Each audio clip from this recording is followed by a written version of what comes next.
Derivada de una potencia. Para entender un poco mejor lo que sería la derivada de una potencia, tenemos que tener en cuenta lo siguiente, que sería una función de x cuando x está elevado a la n. Es decir, que la f' o la derivada sería igual al valor del exponente multiplicado por la variable de x y a ese mismo se le resta 1. Para el siguiente ejemplo, tenemos lo que sería f de x es igual a x al cubo, donde se aplica esta regla haciendo que el exponente, que es el 3, pasa a multiplicar a x y al mismo tiempo a restarse 1, donde el producto final nos da que f de prima es igual a 3x elevado al cuadrado. Para nuestro segundo ejemplo, tenemos lo que sería f de x es igual a 5 y el coeficiente, al estar solo, su valor siempre va a ser 0. Derivada de una constante. Ya tenemos el concepto de la definición. Si la función es igual a k, en este caso k es una constante, entonces tenemos que la derivada de la función es igual a cero. Les aclaro, la función de x es igual a y.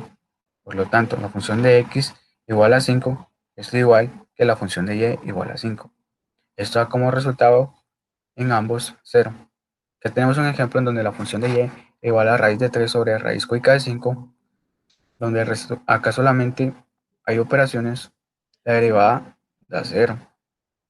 Acá tenemos otro ejemplo en donde esto es la derivada de una potencia de la x, entonces por lo tanto acá ya no va a cero, sino a la derivada de la función de y igual a 3x al cubo. A continuación encontraremos la derivada de una función, la cual se nos puede presentar de esta manera.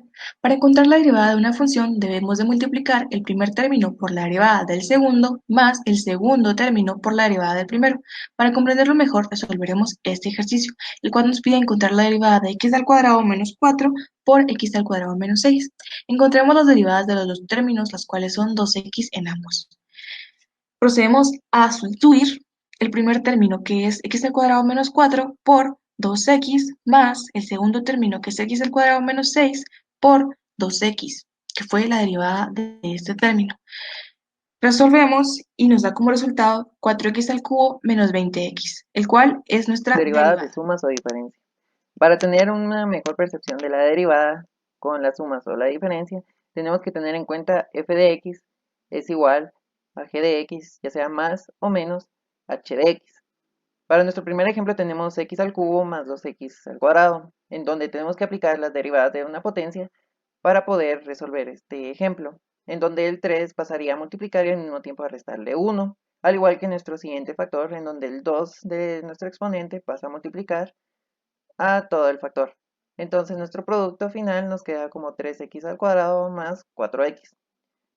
Y cuando tenemos una resta, tenemos lo que sería f de x es igual a 4x al cuadrado menos 2x, en donde se aplica la misma propiedad de la derivada de una potencia, haciendo que el 2 del exponente pase a multiplicar al factor y dándonos como resultado lo que sería f de x es igual a 8x menos. Derivada de una constante por una función. Acá tenemos el concepto o la definición, en donde si la función es la constante por otra función, entonces en la derivada queda la constante y se le saca la derivada de la función. Ejemplo, acá colocamos la función de x es igual a 3 por 4. Acá le sacamos la derivada de x a la cuarta y se le resta 1 al exponente. Por último, la derivada es igual a 12x al cubo. En este ejemplo, bajamos el exponente y le restamos 1. Luego multiplicamos 2 por un medio, esto da como resultado 2, y la derivada de la función de y es igual a x menos un medio. Encontraremos la derivada de un cociente, el cual nos dice que hay que multiplicar el denominador por la derivada del numerador y a eso restarle el numerador por la derivada del denominador. Todo eso partido el denominador al cuadrado. Para comprenderlo mejor, resolveremos este ejercicio, en donde al sustituirlo en la fórmula nos queda el denominador por la derivada del numerador, que fue 5, entonces por lo tanto es 0 la derivada, menos el numerador, que es 5, por la derivada del denominador, que es 2x menos 2. Partido x al cuadrado menos 2x, que es el denominador, al cuadrado, como nos dice la fórmula. Al momento de operar, nos queda menos 10x más 10 partido x al cuadrado menos 2x al cuadrado.